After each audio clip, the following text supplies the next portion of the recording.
নাকের ডগায় এতগুলো আসন পেয়ে গেল। একটা রাজ্যে বিজেপি এতগুলো আসন পাবে, তার এতগুলো বিধায়ক থাকবে, অথচ সেই রাজ্যে দাঙ্গা হাঙ্গামা হবে না। এটা কারা ভেবেছিল? যারা ভেবেছিল তারা মূর্খ। আমরা যদি ভেবে থাকি আমরা মূর্খ, আমরা বোকা। এখন প্রশ্ন হচ্ছে এটা যে বিজেপি আমাদের রাজ্যে এতগুলো আসন পেল কি করে? পেল একটাই কারণে, আমাদের রাজ্যে সিপিআইএম এবং বামফ্রন্ট এবং আমাদের রাজ্যের অধীর চৌধুরী এবং কংগ্রেস, এই যে দুটো দল, এই যে দুটো শক্তি, তারা আপ্রাণ শক্তি দিয়ে বিজেপিকে এখানে এতগুলো আসন পাইয়েছিল।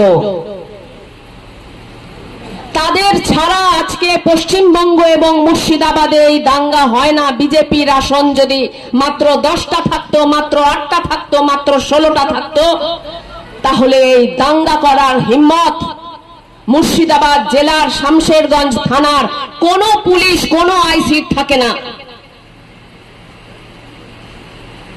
আর আজকে আমরা দেখছি ওই সিপিআইএম, ওই কংগ্রেসের নেতারা মুর্শিদাবাদ এবং পশ্চিমবঙ্গের বিভিন্ন সংখ্যালঘু অঞ্চলে, মাথায় রাখবেন হিন্দু অঞ্চলে নয় কিন্তু, কারণ হিন্দু অঞ্চলে তাদের যে প্রভাবে তাদের সদস্য এবং তাদের পরিবার সবাইকে বলা আছে যে বাপু বিজেপিকে ভোটটা দিবি। গত ভোটেও সেই 2019 সাল থেকে চলছে, আমরা দেখতে পাচ্ছি সিপিআইএম এবং কংগ্রেস তাদের পরিবার, তাদের সমর্থকদের স্পষ্ট বলে দিয়েছে আমাদের ব্রিগেডে আসবি, কিন্তু ভোটটা কিন্তু বিজেপিকে দিবি। কিন্তু সংখ্যালঘু অঞ্চলে গিয়ে তারা দাবি করছে যে না বাপু, এবার আর তৃণমূল নয়, এবার আমাদের ভোটটা দাও। আমাদের যদি ভোটটা দিতে পারো তাহলে কিন্তু আমরা আরএসএস এবং বিজেপিকে টক্কর দেব। আমাদের ভাবতে অবাক লাগে যে রাহুল গান্ধী, যে অধীর চৌধুরী, যে মোহাম্মদ সেলিম আজও পর্যন্ত একটা কথা স্পষ্ট করে বলতে পারে না যে দেশের 1 নম্বর চোর হচ্ছে নরেন্দ্র মোদী।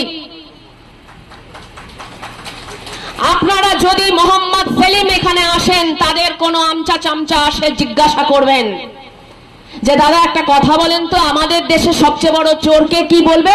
বলবে কেন তৃণমূল কংগ্রেস, কেন মমতা ব্যানার্জি? তখন জিজ্ঞাসা করবেন দাদা তাহলে আর আপনাকে ভোটটা দেওয়া হবে না।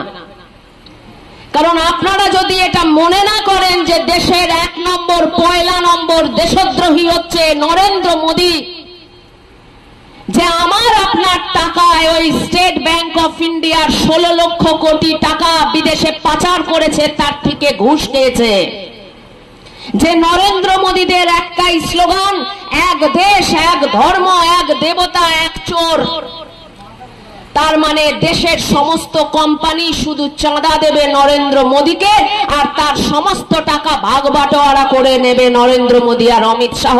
কিছু হয়তো টাকা পয়সা দেবে শুভেন্দু অধিকারীদের।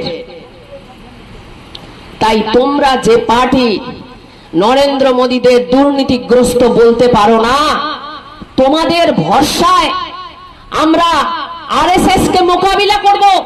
যে আরএসএস এর সঙ্গে ওই কেরালাতে সিপিএম এর গভর্নমেন্টের একটা পরিষ্কার স্পষ্ট বোঝাপড়া হয়েছে।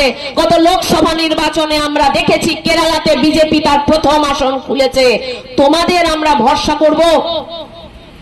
আমরা জানি না যে তোমাদের প্রপিতামহরা ভারতবর্ষের স্বাধীনতা সংগ্রামে যখন মুসলিম জনগণের মধ্যে একটা আতঙ্ক কাজ করছে যে বাপু আমাদের দেশে 7টা রাজ্যে মুসলিম সংখ্যাগরিষ্ঠতা আর 15টা রাজ্যে হিন্দু সংখ্যাগরিষ্ঠতা, কি জানি ইংরেজরা চলে যাওয়ার পর যদি এক ব্যক্তি এক ভোট চালু হয় তাহলে বুঝি আমাদের হিন্দু রাষ্ট্র তৈরি হবে।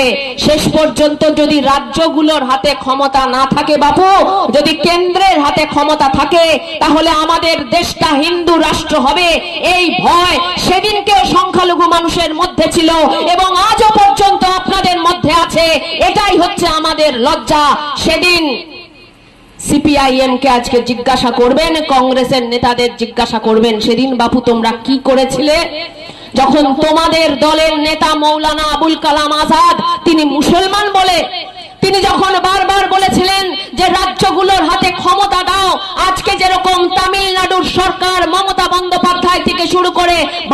ভারতবর্ষের বিভিন্ন ইন্ডিয়া জোটের বিভিন্ন অঞ্চলের আঞ্চলিক দলগুলো বারবার বলছে যে ইন্ডিয়া জোটকে যদি শক্তিশালী করতে হয় ওই জাতীয় দল দিয়ে হবে না, শুধু রাহুল গান্ধী দিয়ে হবে না, পার্লামেন্টে ভাষণ দিয়ে পরের দিন কানাডা বেড়াতে চলে গেলে হবে না। যদি সত্যি ইন্ডিয়া জোটকে শক্তিশালী করতে হয় তাহলে মমতা বন্দ্যোপাধ্যায়কে শক্তিশালী করতে হবে, তামিলনাড়ুর সরকারকে শক্তিশালী করতে হবে, তাহলে উত্তরপ্রদেশের সরকারকে শক্তিশালী করতে হবে।